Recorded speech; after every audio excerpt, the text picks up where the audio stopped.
Bismillahirrahmanirrahim. Au nom d'Allah, le tout miséricordieux, le très miséricordieux.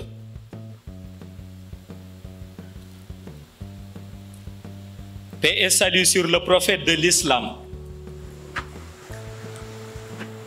La personnalité tutélaire de la religion d'Allah. Le parfum créaturel doublé de lumière principielle de la création. L'antimatière dans la matière.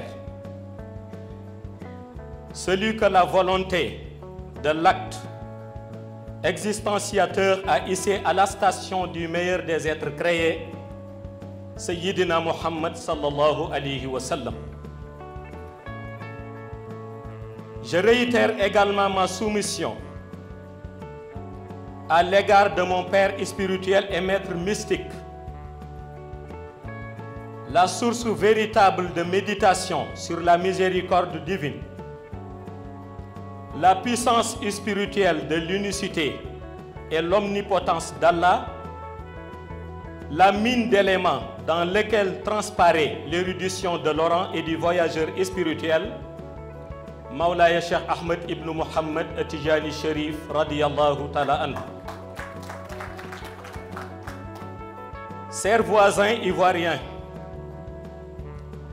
chers frères et sœurs musulmans, chers frères et sœurs en la tariqa Tidjane, chers compagnons, bonsoir. Votre présence ici est lourde de sens. Elle illustre l'intérêt que vous portez à l'endroit de la mission universelle qui m'est dévolue. Je voudrais vous exprimer ma profonde reconnaissance pour cette marque de volonté et de détermination. Ma présence ici en Côte d'Ivoire est le prolongement extérieur de cette mission que j'exerce sous la tutelle et l'autorité hiérarchique de mon maître spirituel, Mawlaya Cheikh Ahmed ibn Muhammad Tijani Sharif radiyallahu ta'ala anhu. Mesdames et messieurs, c'est chaque fois un étonnement que de constater combien l'islam, confronté à notre temporalité moderne, est dévoyé dans ses fondamentaux. Cette religion, rappelons-le, n'est que la traduction parfaite de l'unicité d'Allah, déjà promis par toutes les religions révélées. Elle est le reflet véritable de la religion d'Allah en ce qu'elle promeut la fidélité axiologique à l'unicité du Seigneur et à la déférence due en l'ensemble des prophètes. C'est en vertu de cette unicité que le prophète Mohammed, paix et salut sur lui, a perpétué la formule La ilaha illallah, qui fut le bâton de pèlerin de tous les prophètes l'ayant précédé. Encore, convient-il de réaffirmer qu'il est attaché à cette formule des vertus indispensables à la formation spirituelle du croyant. La ilaha illallah a donc plus qu'une simple valeur incantatoire.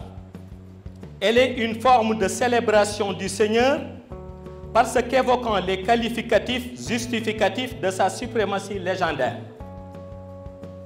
Au surplus, il s'agit d'un legs spirituel du prophète Mohammed, paix et salut sur lui, legs qui pourrait unifier la composition plurale de la société musulmane qui en partage la croyance qu'Allah est unique.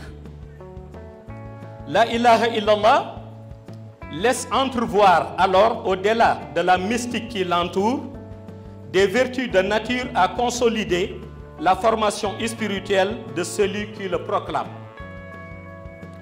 Non seulement elle a su résister à l'emprise du temps des prophètes, mais également continue d'être escandée aujourd'hui à l'ère du Mahdi sous le vocable Allahu Nurullahi la ilaha illallah. Cette intemporalité de la formule de célébration de l'unicité du Seigneur a achevé de convaincre sur l'obligation pour le musulman, en tout temps et lieu, de se déconnecter de toute pratique pouvant apporter un bémol à sa taqwa. La validation de la crainte en Allah n'est point aisée. Elle obéit à une logique qui déborde des activités purement et simplement dévotionnelles. Cette crainte devrait transcender les rapports entre le musulman et son créateur pour se manifester au rapport entre le musulman et ses semblables, indépendamment de leur race, origine et couleur. En dépit de cette teneur spirituelle caractéristique de l'islam, force est d'admettre sa résonance sociale qui insuffle en chaque musulman un devoir de fraternité à l'égard d'un autre musulman. Cela convoque la problématique de l'entraide tant matérielle qu'immatérielle qui doit constituer la clé de voûte des relations que tous les musulmans du monde sont appelés à nouer. Il s'agit d'une résultante d'une prescription coranique qui indique que tous les musulmans doivent se regarder comme des frères. C'est dire que l'islam, dans son orthodoxie, est un lieu de concorde et de solidarité entre ses adhérents. Il existe en effet une antinomie principielle entre injustice et islam qui abjure autant la division que la violence. L'espace purement islamique est essaimé par une volonté de pacification des rapports humains. Le binôme islam-paix suggère la nécessité d'une union de la communauté musulmane par le syncrétisme et la sublimation des valeurs inculquées par notre prophète. Ce sont des valeurs irénologiques, marqueurs identitaires de la sagesse islamique qui ajournent les contre-vérités initiées par des prises de position islamophobiques.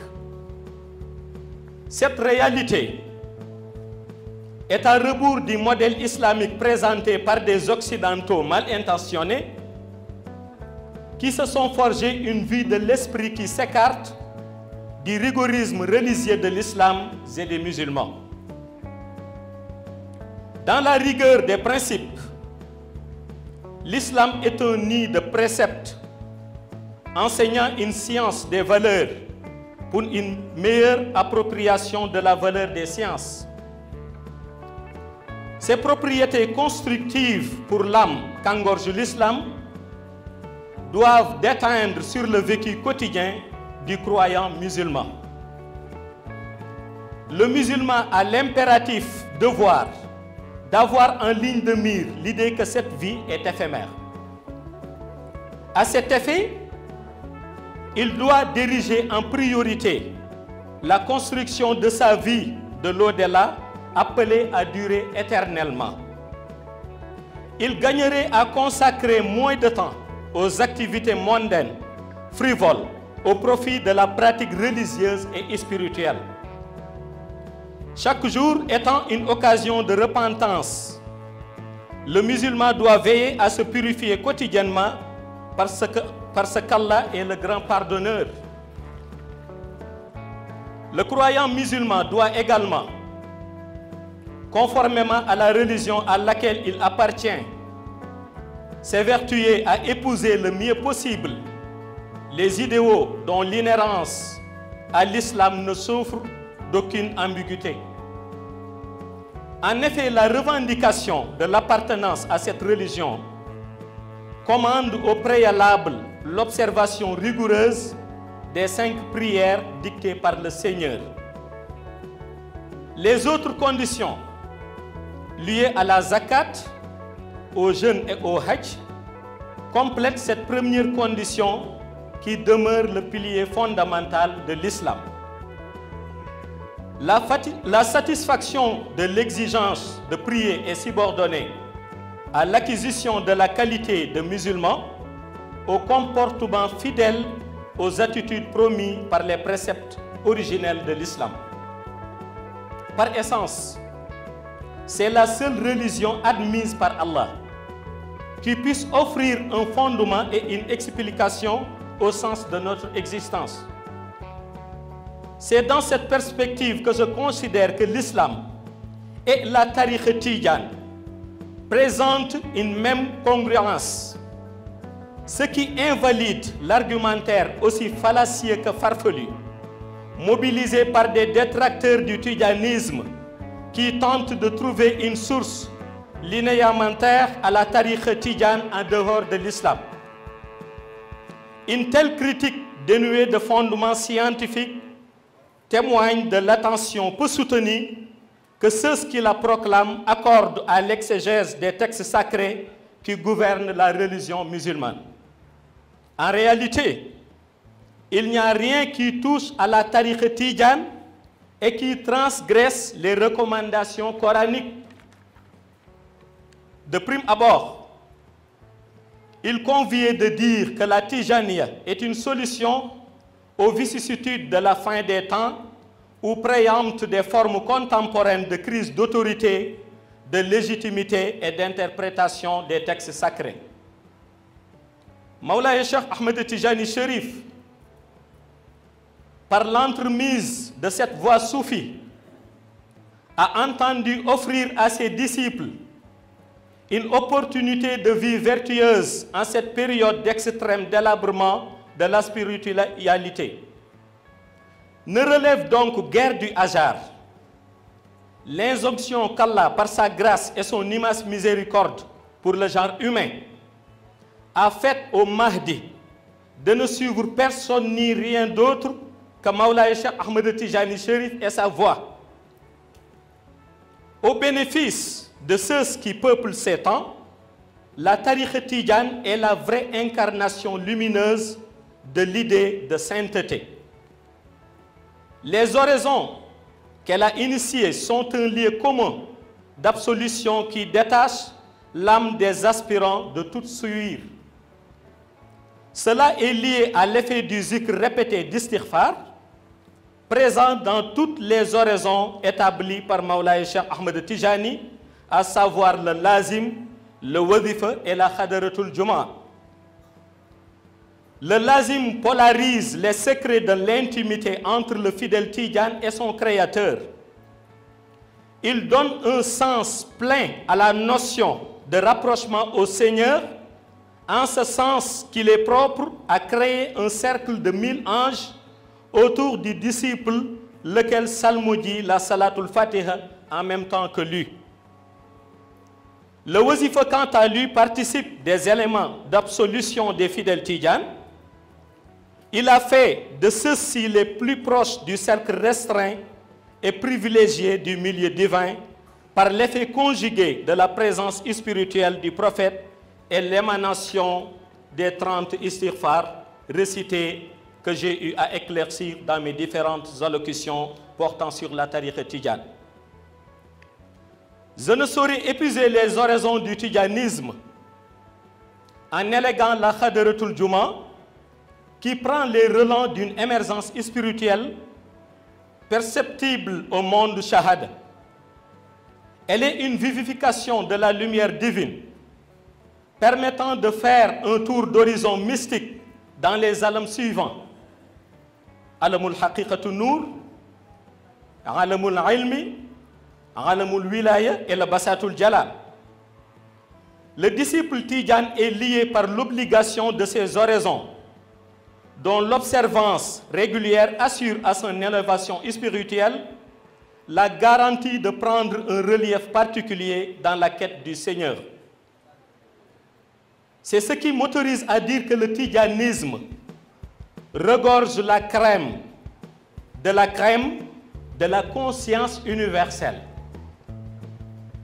En vérité, le prophète Mohammed, paix et salut sur lui, a remis le wird à Mawlaye Cheikh Tijani Cherif en main propre pour que celui-ci élève des âmes au pinacle de la sainteté et du pouvoir. Pour ce faire, Le prophète a fendu les arcanes du monde shahada pour lui témoigner de l'intensité du lien filial qui les rattache. À 3 reprises, le prophète lui témoignant de l'intimité de leur lien en répétant « Anta waladi haqqan, Anta waladi haqqan, Anta waladi haqqan ». Dans un premier temps, le prophète voudrait lui signifier qu'il l'avait investi de la mission d'abreuver les âmes de sa source, dont il est l'intermédiaire direct avec les autres créatures. Dans un deuxième temps, le prophète proclamait la mission qu'il a attribuée à son unique fils spirituel et qui, relative au domaine Nouraniou, consistait à orienter les lumières désireuses d'accéder à l'espace intermédiaire prophétique. Dans un troisième temps, Seydi Ahmed magnifiait l'aptitude de Maulaya Cheikh Tijani à le représenter partout, même physiquement en tant que fils lié à lui par la consanguinité.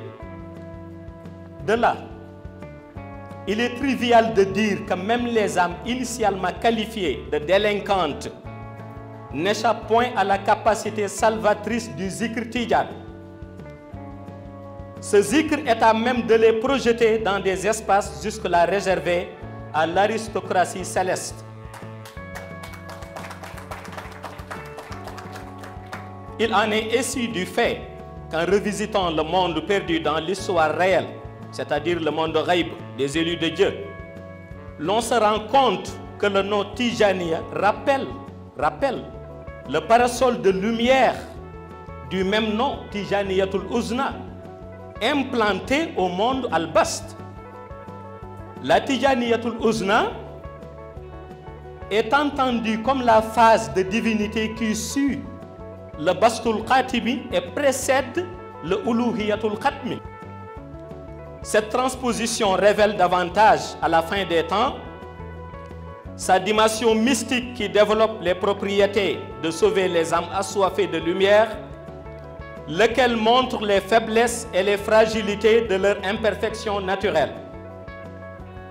La preuve que le tijanisme est au paroxysme de la lumière divine est administrée par le fait que sous ce parasol de lumière se tenait la rencontre entre le Créateur et les Uluhiyat, c'est-à-dire Seydi Ahmed, Maulaya Cheikh Ahmed ibn Muhammad Tijani Sharif, radiyallahu ta'ala anhu, et l'imam al-Mahdi, c'est-à-dire l'imam de la fin des temps.